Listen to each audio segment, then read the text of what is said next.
Good morning children. आज हम करेंगे नया चैप्टर स्टार्ट करेंगे, रिटायरमेंट और death of a partner. Yes, तो रिटायरमेंट का क्या मतलब है?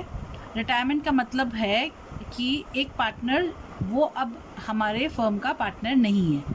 That means retirement of a partner means that a person is no longer a partner of the firm. That means he ceases to be the partner of the firm. सोचो 3 partner है, A B और C. B अब firm का part नहीं रहना चाहता और वो फर्म से निकल जाता है, तो इस केस को हम बोलेंगे रिटायरमेंट ऑफ बी। समझ आया? अब एक पार्टनर कब रिटायर हो सकता है? If there is an agreement to that effect, यानी पहले से उन्होंने लिखा पढ़ी कर रखी है और एक अग्रीमेंट है इस चीज के लिए। If all other partners agree to his agreement, सारे पार्टनर्स अग्री करते हैं उसके जाने पे। If he has given his consent in writing to retire, अब अगर एक पार्टनर है एट विल अपना कंसेंट दिया है या पहले से फिक्स था कि इस डेट को वो पार्टनर फर्म से चला जाएगा, यानी रिटायर होएगा। ठीक है। अब लाइबिलिटी क्या होती है रिटायरिंग पार्टनर की? थर्ड पार्टी की तक उसकी लाइबिलिटी तब तक कंटिन्यू होती है जब तक उसने रिटायरमेंट नहीं लिया, यानी till the date of retirement. अब इस लाइबिलिटी से बाहर निकलने के लिए उसे क्या करना पड़ेगा? उसे एक पब्लिक नोटिस देना पड़ेगा जिसमें वो क्लेम करेगा कि अब वो इस फर्म का पार्ट नहीं है। पब्लिक नोटिस के बाद अब उसकी लाइबिलिटी नहीं रहेगी फर्म की तरफ। समझ आया है? अब हम इस चैप्टर में क्या क्या टॉपिक्स कवर करेंगे ये डिस्कस कर लेते हैं। Calculation of new ratio and gaining ratio. New ratio और गेनिंग रेशियो। अब क्या हुआ, जैसे ए बी और सी 3 पार्टनर्स थे। बी फर्म से चला गया बाहर। जब बी चला गया तो बी का जो शेयर था वो ए और सी को मिल जाता है। ठीक है, तो उनका गेन है, उन्हें मिल जाता है। तो ये टॉपिक हम पहले कवर कर चुके हैं उसी तरह का है, तो this remains same. Next is treatment of goodwill. Treatment of goodwill हम कवर करेंगे नेक्स्ट, कि जो गुडविल है वो कैसे वैल्यूएशन हमने सीखा है। अब उसका क्या ट्रीटमेंट होगा जब पार्टनर जा रहा है, एक पार्टनर फर्म छोड़ के जा रहा है। Next, treatment for revaluation of assets and liabilities. Assets and liabilities में आपको पता है रिवैल्यूएशन अकाउंट बनाते हैं। रिवैल्यूएशन अकाउंट के थ्रू हम असेट्स और लाइबिलिटीज का रिवैल्यूएशन देखते हैं। ये ट्रीटमेंट सेम है। ओल्ड पार्टनर्स में जो प्रॉफिट और लॉस होगा वो ट्रांसफर हो जाएगा रिवैल्यूएशन का। असेट्स की वैल्यू बढ़ गई तो गेन, लाइबिलिटीज की वैल्यू घट गई तो गेन, असेट्स की वैल्यू कम हो गई तो लॉस और लाइबिलिटीज की वैल्यू बढ़ गई तो लॉस। Got it? अब ट्रीटमेंट ऑफ रिजर्व्स और अक्यूमुलेटेड प्रॉफिट्स। अब ट्रीटमेंट अक्यूमुलेटेड प्रॉफिट्स और रिजर्व्स का ट्रीटमेंट सेम है। ओल्ड रेशियो में ट्रांसफर हो जाता है, पुरानी रेशियो में ही सारे पार्टनर्स बांट लेते हैं। Yes, it is same as we been doing. Treatment of accumulated losses. Accumulated losses का ट्रीटमेंट भी है कि ये लॉस जो है वो ओल्ड रेशियो में बंट जाता है पार्टनर्स के बीच में। Yes, retiring partners loan account, ये एक न्यू कंसेप्ट है जो हम करेंगे आगे।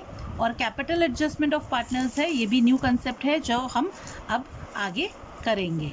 यस, ये टॉपिक्स हम कवर करेंगे partnership, retirement of a partner में। चिल्ड्रन, आज हम गेनिंग रेशियो कैलकुलेट करेंगे। तो हमारा क्वेश्चन क्या है? X Y and Z are partners with the ratios 2/3 is to 1/4 is to 1/12. Now x retires. हमें क्या ढूंढना है? We are to find new ratio और gaining ratio. तो हमारी old ratio x, y और z की क्या है? 2/3 is to 1/4 is to 1/12. तो हम जब LCM लेते हैं और फिर हम रेशियो निकालते हैं तो आता है 8:3:1. अब इसमें कौन रिटायर कर रहा है? x रिटायर कर रहा है। जब x रिटायर कर रहा है तो हमारी न्यू रेशियो क्या निकलेगी? हमारी न्यू रेशियो निकलेगी 3:1. कुछ नहीं गिवन तो गेनिंग रेशियो भी निकलेगी 3:1. अंडरस्टूड है? समझ आया है? अब इसी केस में हम एक और एग्जाम्पल ले लेते हैं। इसी में सोचो अगर y रिटायर होता तो हमारी ओल्ड रेशियो क्या है? 8:3:1। अब y रिटायर हो रहा है अगर, तो हमारी न्यू रेशियो क्या रह जाती है 8:1, और गेनिंग रेशियो क्या रह जाती है 8:1। अब अगर इसमें एक और केस लें कि z रिटायर्स, तो हमारी ओल्ड रेशियो क्या रह जाती है, ओल्ड रेशियो हो जाती है, ओल्ड रेशियो है 8:3:1। अब अगर z रिटायर कर रहा है तो हमारी न्यू रेशियो रहती है 8:3, और गेनिंग रेशियो भी हो जाती है 8:3। Got it? ये एक तरीका है। जब भी ऐसे गिवन होगा तो बहुत सिंपल है, ओल्ड रेशियो जो पार्टनर जा रहा है उसका शेयर हट जाएगा और रिमेनिंग पार्टनर्स का जो शेयर रह जाएगा वही उसकी न्यू रेशियो और वही उसकी गेनिंग रेशियो है।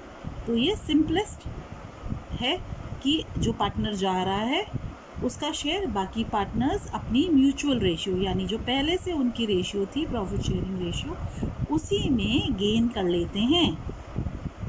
समझ आया आपको? Thank you. अब हम नेक्स्ट क्वेश्चन देखते हैं। ठीक है, तो L, M,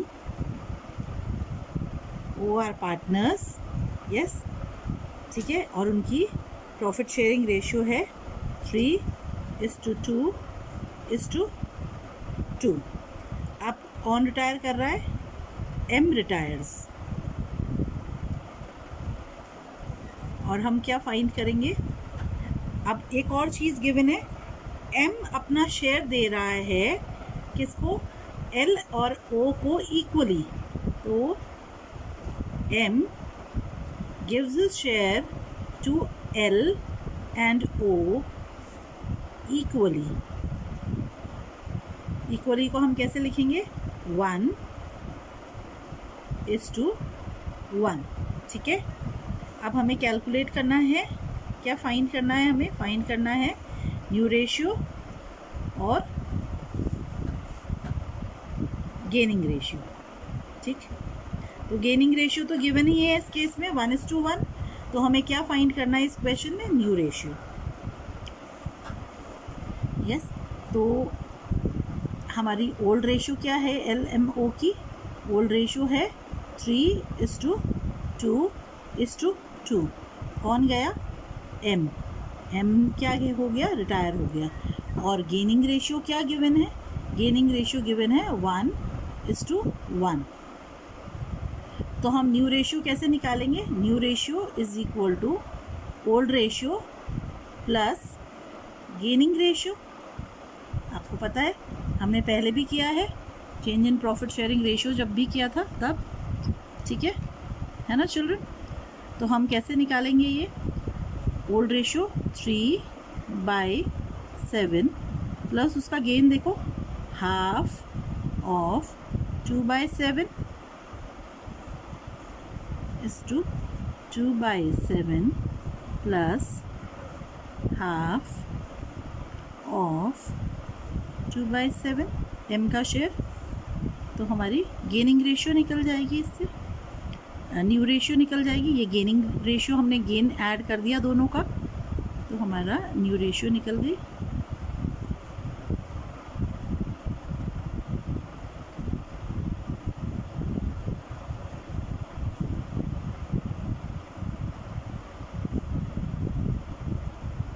got it children?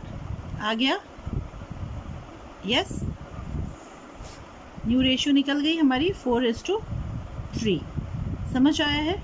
तो ये डिपेंड करता है क्वेश्चन टू क्वेश्चन कि आपको अगर गेनिंग रेशियो गिवन है तो वो गेनिंग रेशियो जो रिटायरिंग पार्टनर है वो किस हिसाब से अपना शेयर छोड़ के जा रहा है।